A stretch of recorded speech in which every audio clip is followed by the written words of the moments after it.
Hello everyone. Right, well, first off, I just want to caveat this with I'm not going to labour some metaphor about catalysts for the next 45 minutes. I know that can be really easily done. I'm not going to do it. And one of the reasons I'm not going to do that is because as I was putting this together for you guys, I thought of something, not so much a metaphor, but more of a theme that I think is actually resonant when it comes to your space. Before I get to that though, I'd like to start with a show of hands. I'm aware that we have had cake, we have had lunch, we've had teas and coffees, it's a warm day, although actually we have better aircon than I was worrying we might. But I want to keep everyone engaged throughout this one. So if we could start with a show of hands and keep your hands up for as long as what I'm saying applies to you. So I'll start with an easy one. I hope this applies to everyone in the room. Apologies if it doesn't. Hands up if you have visibility on the amount of traffic coming to your website. Oh, good. Right, keep your hand up if you know how many leads your site generates. Oh, a couple of hands have gone down. Okay, well, there we go. Now keep your hand up if you know how many of those leads are marketing qualified or genuine inbound inquiries. A few more hands going down now. And yeah, if you want to take a break, give your arm a shake. If you're going to be here for the long haul, then that's great. Back up again if you have visibility of when MQLs become sales qualified. Fewer again. How many of you see when deals are created? Dropping. And finally, how many of you left in this room have genuine visibility whenever you need it of how much close one revenue started as a marketing qualified lead? Let's have a look around. It's not many. It is in fact 2.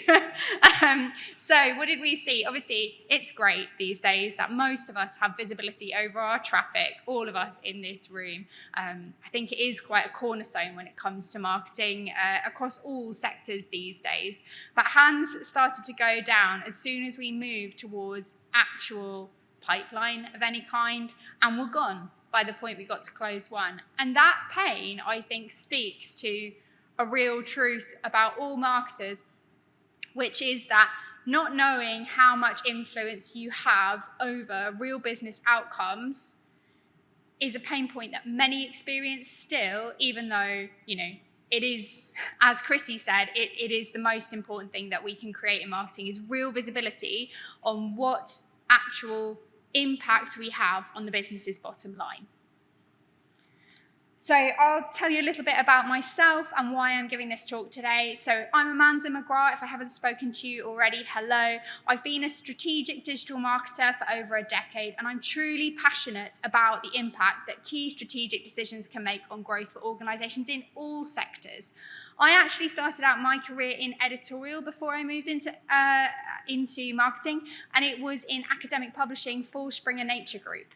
And so I was on the social sciences team, but we worked very closely with life sciences, and I worked very closely with the journals team as well, supporting authors across universities in the UK, EMEA, the US, and in China.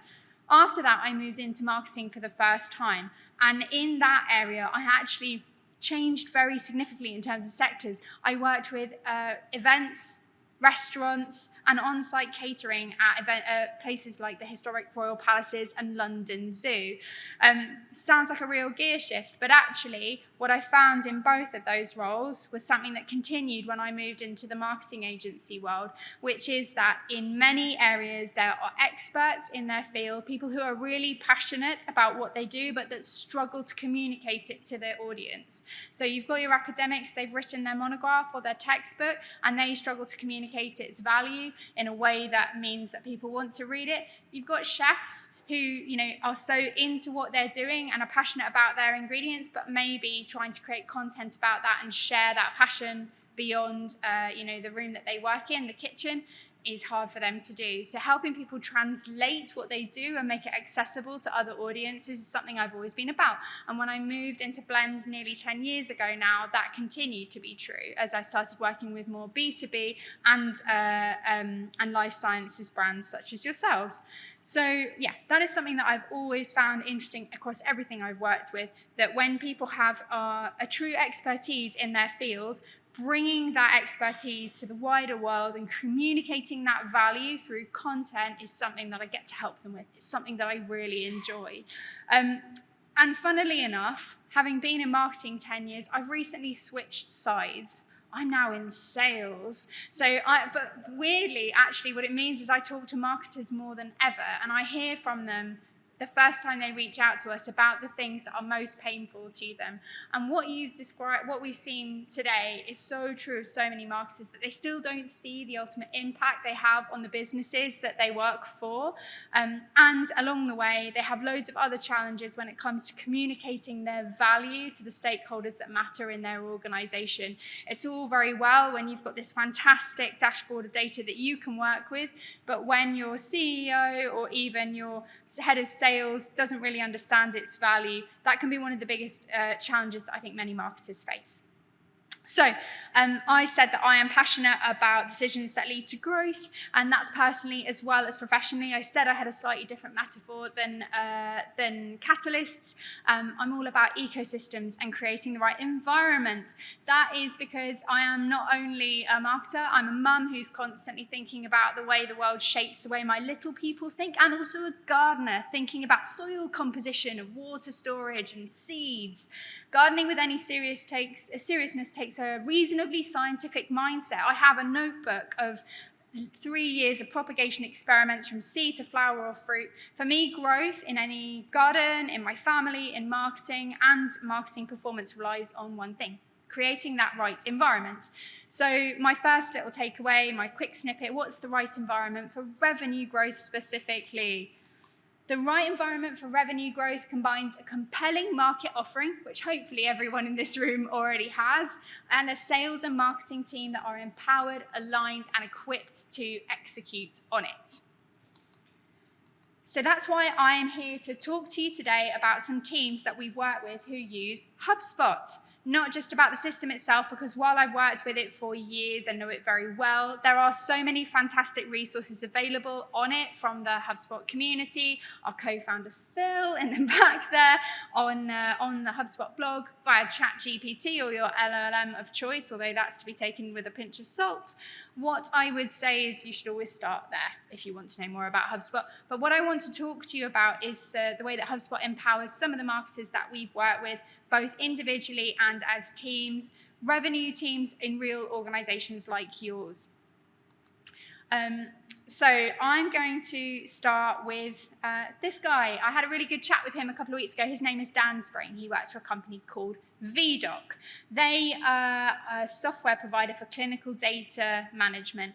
Dan Spring is their digital marketing lead, and I had a chat with him a few weeks back to ask him about his journey onto HubSpot and the impact that it had for him and his team. So before they moved to HubSpot, Viedoc was suffering with a lot of issues I think will resonate with people in this room. When Dan joined, the company was 18 months into a website and rebrand project that had led them to something that was more or less as static as their brochure. Their website was hard to edit. It was built on a CMS so limited that Dan joked it felt like something someone made in their bedroom. So his team couldn't edit things easily. They weren't able to focus their efforts on creating campaigns and content. They were spending time fiddling with making things look right on the homepage, keeping the lights on, as we'd say. Even simple publishing content updates required going through an internal developer. So yeah, he was working on a subpar CMS, essentially, to get his content out there. And that meant that his team were really slow to deliver. Chrissy mentioned in her talk earlier that iterating relies on getting things out quickly. When you're having to wait a really long time for someone to make changes to your site to actually get anything out into the world, that is so painful when you want to be moving on to generating more content and getting your information out to the wider world. And beyond that, they also had no visibility on conversions or lead. And that's where hands started to come down earlier. So Dan and his team had a lot of pain in their system. They were really struggling to actually be effective marketers. They couldn't get blogs out, they couldn't make changes to the site that they had. And so even though they had the potential and they had the ideas, they were not empowered. And that's one of the bits I mentioned in that statement at the beginning. So to avoid and to move on from that, they needed a really solid plan. And the plan that Dan and his CMO came up with was to start with identifying the right platform, making sure that they could get something that once they put it in place would have the most impact, be easy for them to all use, and that would essentially be the foundation of them delivering on the strategy and the ideas that they had. They wanted it to empower that marketing team to manage the site directly, not to have to go back to developers every time they wanted to add a new campaign page or change something on the navigation or the footer. They wanted to genuinely be able to make changes themselves. And they wanted, of course, to gain visibility on leads and conversions. And ultimately, they had a longer-term view that they needed to make sure it joined up with, was that they were looking to update their CRM, and they wanted to work towards that goal of creating genuine visibility from lead to close one revenue. So they chose HubSpot for marketers, Content Hub and Marketing Hub combined, and we had the pleasure of rebuilding their site for them last year. I say we, I do mean Blend. If you were paying attention earlier, you'll have spotted the reason why I personally wasn't there. We redesigned and built their site fully in HubSpot Content Hub with clear goals to improve conversion on their demo requests and RFP forms. That was a really key form, not just for new business for them, but actually for their existing customers to continue to submit new RFPs to them, and ensure as well that we wanted to build better lead management through automated workflows and to get them set up for reporting success with migrated historic CRM data, performance dashboards, and attribution modeling. When Chrissy was talking earlier about the quick changes that you can make to your site, many of them are just the best practice that we bake in when we do a site strategically like this. Things like making sure that your demo is very visible, your value proposition is very clear. These are the things that are really easy to do when you're starting from scratch, but Chrissy is right that they can genuinely be implemented at any stage if you have the right tools for making those updates yourself. So those early signs, so we launched this site in December last year, and the results since that launch have been incredibly positive. The new site is not just beautiful, there we go. 100% increase in conversion on the site rate year over year, and a 14% increase in demo requests specifically year over year. So the site is not just beautiful and passes core web vitals, speed being really, really important. It's got SEO best practice throughout, based on the sitemap and keyword research and copy optimization our team delivered. But essentially, all of that improvement is automatically being tracked in HubSpot. So not only does he now have those great reports showing, traffic and conversion points, but on the individual contacts, he can see what pages they looked at, therefore what interest they have, and he can build his marketing automation off the back of that. They've got real rich insight and a single view of the customer. But for Dan and his team, the journey is actually only really just beginning, because ultimately there are still a lot of pain points that they're facing. Their journey is not done. They still have a really outdated CRM, meaning that they have to do manual exports each month to see what happens to their leads once sales start to work with them. And they can't do that export every day. So what they've got now is a plan to make sure, we'll get onto the plans. Don't want to jump ahead. Come on, go through more pain. It's all about pain. Sales and marketing alignment is improving, but it's really slow and there's a lag in information, as we said. Also, another one that I think some people in this room may really feel, Dan has been tasked with reducing the number of events that marketing attend, bringing down the cost of events significantly. They, as a team, currently attend over 50 events a year. So he has to reduce that down, find a way to improve on performance while moving some efforts over to the digital side, and really restructure their approach to marketing overall. So he's still got to figure that problem out too. How many, just out of interest, how many people in this room have a marketing budget that allows for more than 20 events a year? Okay. Of you guys back there, do you have to reduce that number or up that number?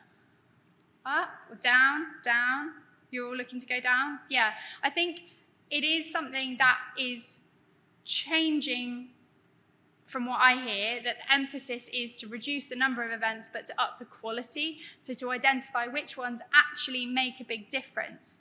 Now, that may seem like it's not particularly relevant to the site, but what I would say is you go to an event, you talk to someone. We were chatting about this earlier.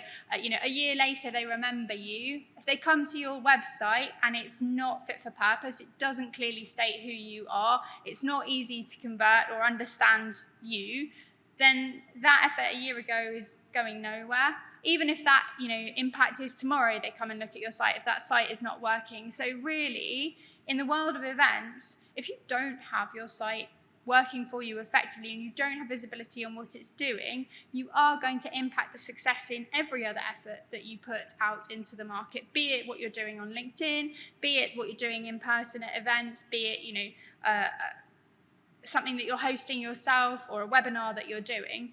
If what you're pointing back to ultimately isn't effective, then it's not going to convert the way that it could. As Chrissy said earlier, the bottom of the funnel is bunged up. People can't convert. So what I'm saying here is, Dan's experience is very much a work in progress. So he is moving forward with the plan of integrating their new CRM. So he can now, using HubSpot, improve his visibility further. He's taken a big step forward in being able to see the contacts that are coming through, but now building that visibility out and making it better. This will also empower them in the future to move towards ABM tactics. We've talked a little bit about that as well here so far. And ultimately, if you've got that visibility on who is coming to your site and your sales team are working on some key accounts, having that visibility of how those people are behaving on your site, it's a great foundation for doing more with that, with your sales and marketing efforts working together through ABM.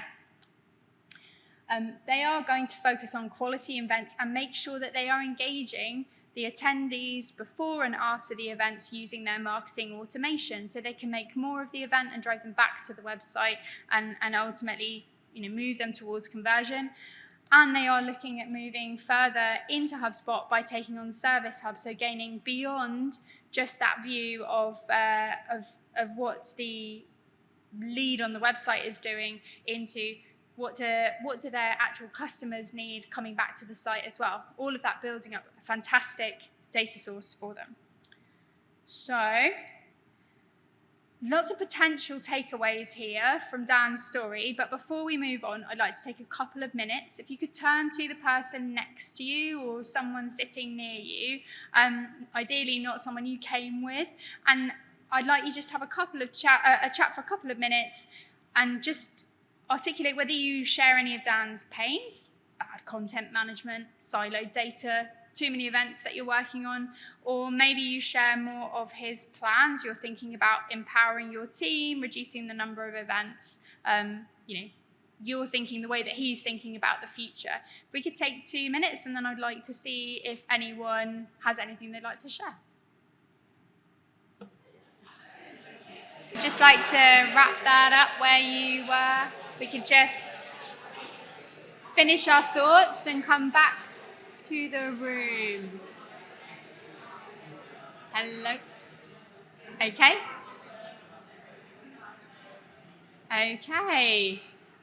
Definitely seems there's a lot to talk about. I would love it if anyone has anything that they would like to share. I'm going to start picking people if I don't get volunteers. Okay, I've got one over here. Thanks. I think the point that we were discussing was around how to be more selective in the types of events that you're attending. And I think that comes down to the organizers of the events and ensuring that the content is relevant. People don't want to spend 2 days out of their very busy weeks being sold to consistently throughout an event. You need insights that are relevant, that are going to help people and enable people in the delivery of their own day-to-day tasks, with a balance then, I guess, of the tools and things that are going to help them to do that. So just, I suppose, an improvement in the kind of events that people are attending so that they can get more from them. Brilliant. Anyone else? Get some from over here. Gentleman, Mike. I'll go there. Where was it over here, sorry? No, I'll go next. Hello. Oh, geez. We were just talking about, because a lot of the work we do is quite technical. It's like big, infrequent projects. And a lot of being able to try and measure that is quite tricky because it's like a lot of cumulative marketing. It's not necessarily just one thing, especially with events, things like that.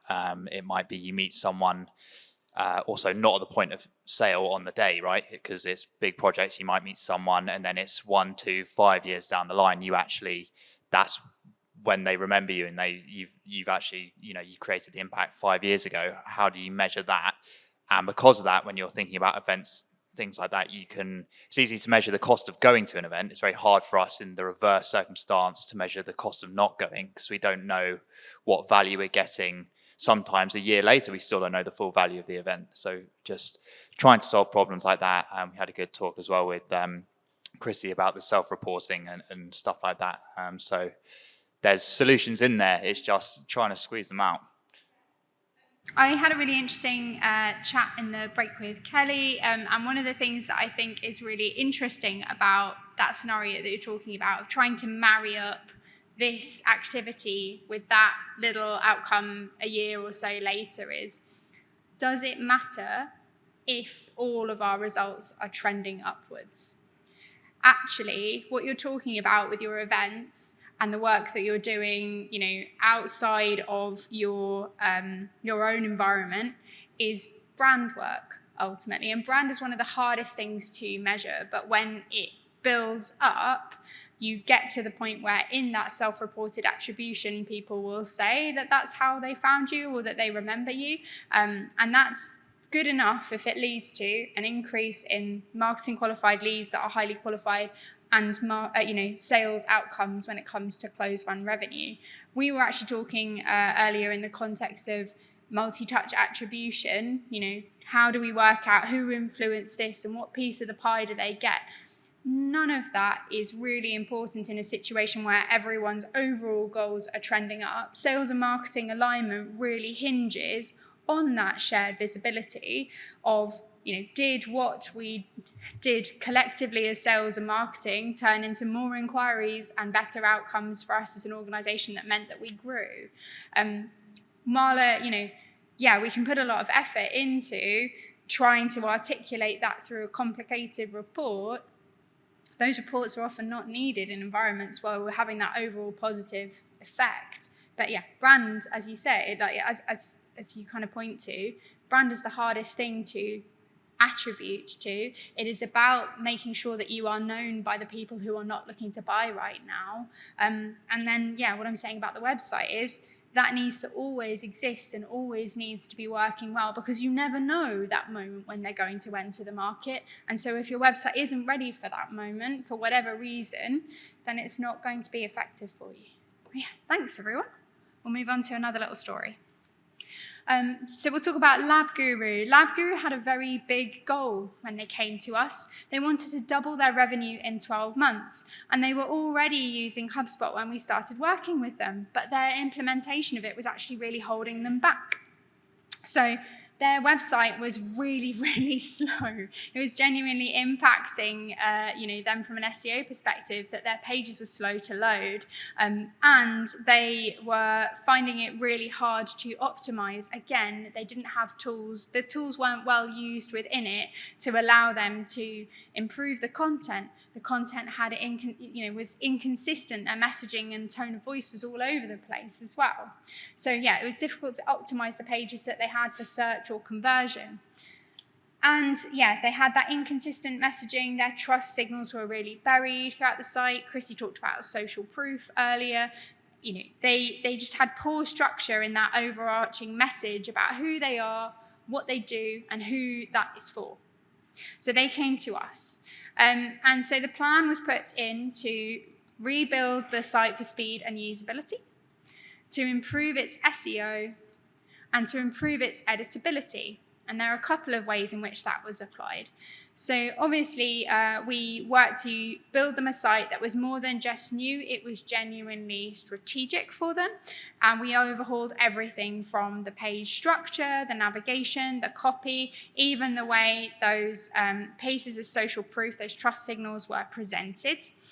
We also made sure that we built everything on highly performant code, so that page speed issue wasn't an issue anymore, and with ease of editing in mind. Ultimately, Labguru didn't want to use an agency going forward. They wanted to be independent, and they wanted to be able to scale the impact of the team they already have.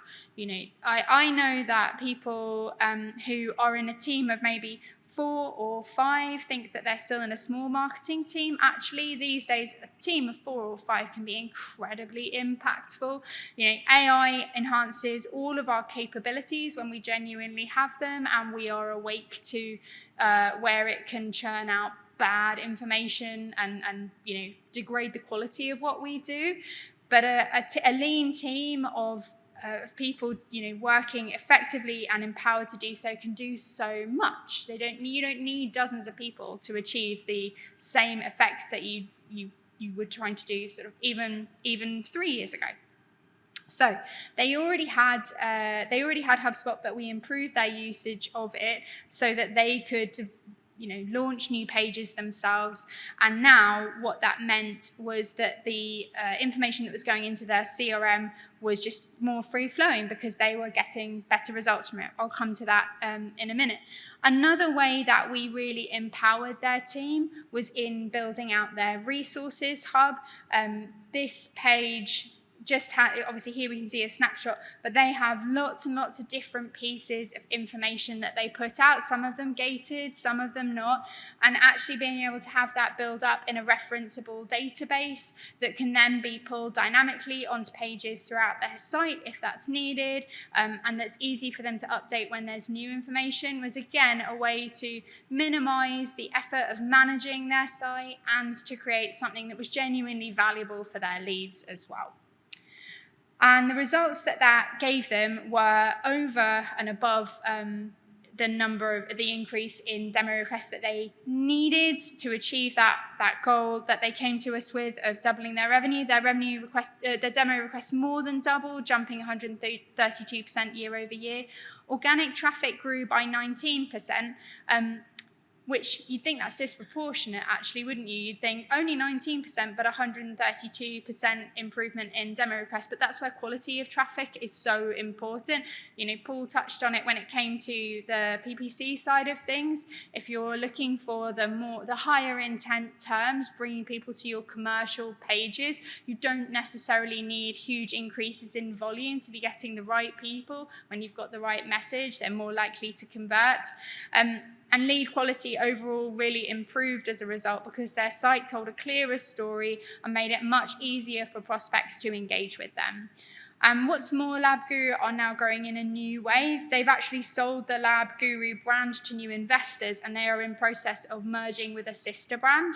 The team now see their HubSpot instance as a best-in-class solution that will allow them to merge their marketing and create a new umbrella brand. So, when something like a merger or an acquisition happens, it can be nerve-wracking for a team of marketers, but they are the ones that are architecting the change management side of things and bringing everything that they've done and everyone else is doing up to the same standard because they've got the best-in-class marketing in place. Move on. So for me, that story highlights a couple of really interesting points. The first is that growth isn't always about the immediate marketing goals of conversion and MQL. Sometimes repositioning yourself and improving your use of the tools you already have is just as important if you have a different kind of growth in mind. So, if your organization is looking towards a sale or a merger, actually making sure that you look as good as your product or your offering is really important in those situations too. But the second is something that I find myself saying really often to people that I speak to for the first time, which is that any platform, no matter how good it is, can be badly implemented. I genuinely believe that HubSpot is a best-in-class platform, but when it's badly implemented, it can lead to really poor results. And I do speak to people all the time who have had it badly implemented and actually are not getting the value out of it that it is capable of generating.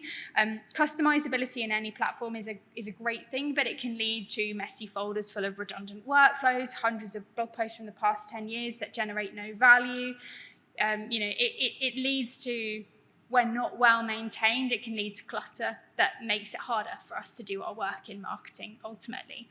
If any system can be badly implemented, then having the right system on its own isn't enough to create the environment for success that I mentioned at the beginning. Having the right plan, the right capabilities at your disposal to deliver on that plan is really critical.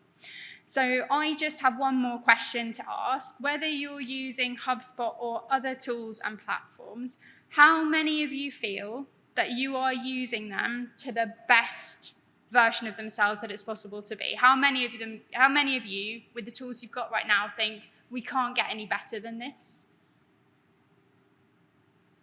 Nobody. Nobody's knocking it out of the park. What are we like? All marketing's a work in progress, right? Same with Dan. Ultimately, I think more than any other discipline, that's true in marketing specifically. Sales have done their quarter, they've done that big deal, whatever it is, they've achieved something. Products have done that big launch, but for marketing, every job we do creates another 3 or 4 jobs that we need to follow up with. Every strategy that we complete, we're already thinking about the next one. We're always in motion. Thank goodness no one actually did put their hands up there, because I think you might actually be a robot if you thought there was no better way to use what you had than what you were doing. So yeah, I've worked with dozens of brands in life sciences and beyond, and I don't think I've ever met any marketing team that feel that their work is done. Ultimately, I think about what we're doing right now today, and I'm thinking about the next steps from this. Dan is always thinking about the next episode of the podcast that we're doing. Everyone in this room from our side at Blend is always thinking about what's next, what are we doing next to change the game and move things forward. And at least part of that is because of something else that I was talking about in the break earlier, which is all campaigns are essentially facets of the only campaign you really have, which is sharing your brand's core value with the right audience. I don't think I'm over time yet, so I will leave you with one more thought. Can I see all of my notes here? I've already said that technology on its own isn't enough to create the environment for success. You do need the strategy that will make the best use of that and that will learn and iterate from successes and failures alike. You also need the capabilities to deliver on both of those points. And some of my notes are hidden. Because ultimately, if you don't have the 3 points of what I think of as the marketing triangle, strategy, technology, and capability, or any of them are lopsided, you're not going to achieve the best outcome overall. But also, if you have better tech, even if you don't have all of the capability that you want to right now, you can still make a start. You are still going to be able to, ship quickly and iterate in a way that you can't if your tools are holding you back. If you're spending your entire time updating plugins just to keep your website on, you're never going to be as effective as if you are out there spreading the word. And I think that's everything I've got. So thank you very much. When we do all of those things, we create the right ecosystem. Let's connect and talk more.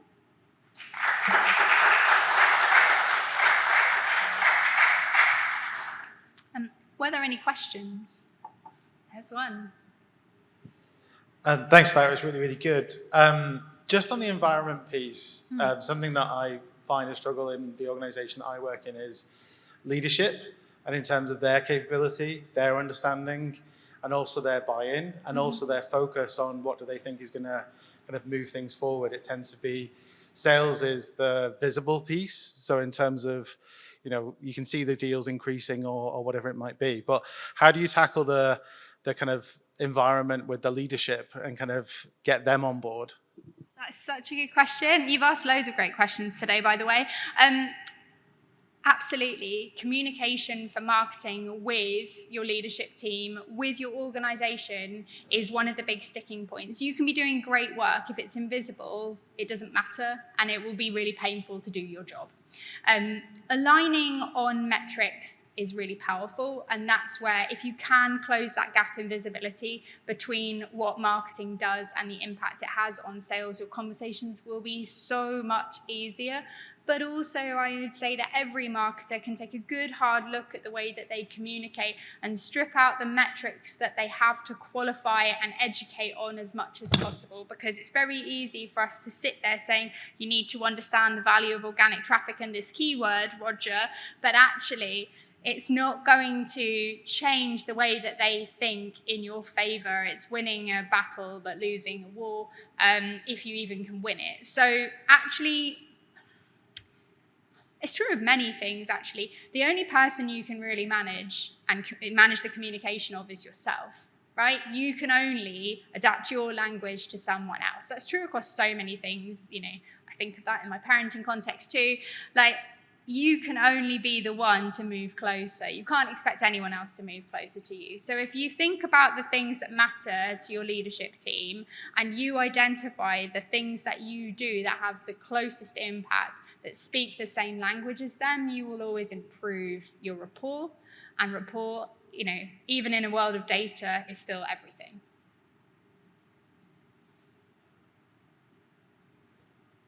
Thank you, Amanda. That was awesome.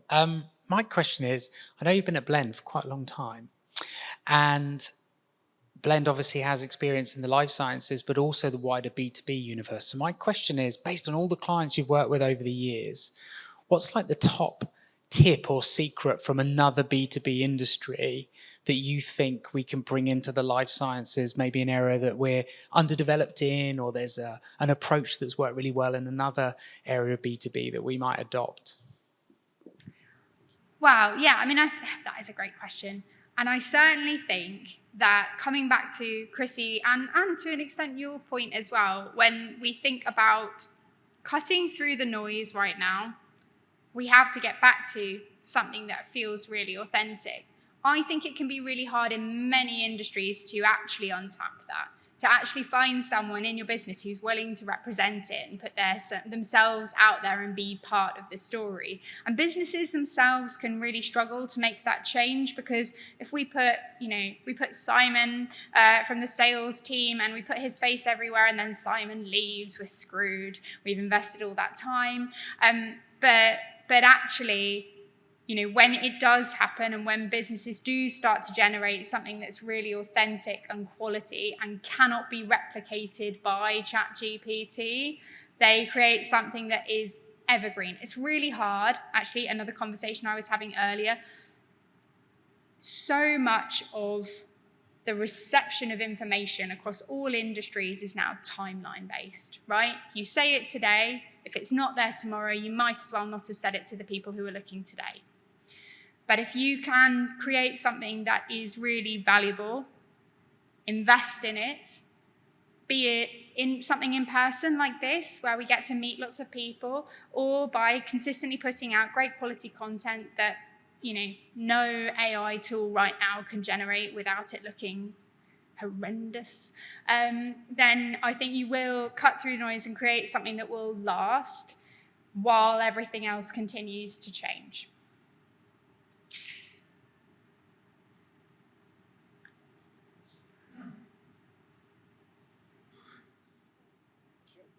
Thanks, Amanda. That was amazing. I spoke to a few people today mentioning that they didn't know if they needed a big CRM like HubSpot. They thought HubSpot was maybe too big. They said, are we too small to have a CRM like HubSpot? As a HubSpot partner, what do you think of that? That's really interesting because in the time that I've worked with HubSpot, I knew a lot of people who were saying that they were too big for HubSpot and that they thought it was small. So it shows that the platform has innovated and grown to the point where actually people are thinking about it in reverse. Ultimately, having the right tools in one place is especially empowering for small and lean teams, because just the cost of switching between your analytics over here and your blog tool over there and the time that you spend battling WordPress or Webflow can be hugely shortcutted, ultimately. That's just tech. Tech shouldn't be the thing that is getting in your way. It should be the thing that is unlocking and empowering the potential that you have in your team. So actually, I would say small teams are even more able to get the real impact out of HubSpot because it is so immediate for them that it can strip out a huge amount of pain in their workflow.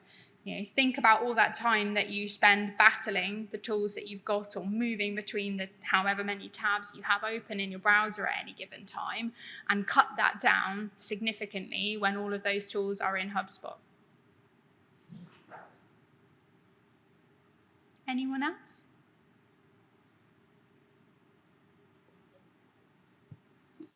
I think it's really refreshing when an agency practices what they preach, and so like you can tell already, right, from Blend, they're really good at marketing. So you asked the question to us, like, are your tools like optimized?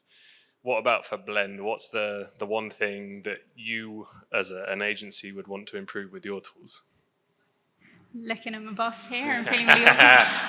I mean, I would say that anyone who uses a platform for a really long time runs the risk of what I said, you know, folders full of things that we don't use anymore. And proactive management is about going in and making sure that you are cleaning out things that aren't serving you. And, you know, if I go back to my like environment and gardening metaphor, pruning is really important. So yeah, I would say that's really key when you use any system for a long time. And you know, there are plenty of people who I completely understand the urge to kind of clear everything out and start again. But I also know that there are plenty of people out there who already use HubSpot who aren't getting the best out of it. I talk to them all the time. You know, they're like, oh, is it just a limitation of HubSpot that my site can't look very good, my templates are bad? And you're like, well, no, those are just bad templates that you got off the marketplace. It can be so much better. So yeah, it is, whenever you've got a great software, you need to be willing to be tough on it and keep updating it. I think as well, all marketing, that point I made about you only really ever have one campaign, all marketers run the risk, especially when they are in a close and fraught relationship with sales, of having too many campaigns running in general. It's too many plates to spin. And actually, it's always, the risk is always dividing your efforts. If you have 6 hours in a day and you try and spend an hour on 6 different things, none of those things are going to be as impactful as spending the whole day on one thing and making it really good. That's so true when it comes to marketing, thinking about all of your efforts contributing to the overall, rather than I'm going to run a little campaign over here and I'm going to start a YouTube channel over there, and all of these things are in isolation. That's when strategy sets the overall agenda. That's where your website captures all of the interest. It's cleaner, it's simpler, it's fewer things to think about, it's fewer tabs. Apply that everywhere. All right. Okay, well, thanks, everyone.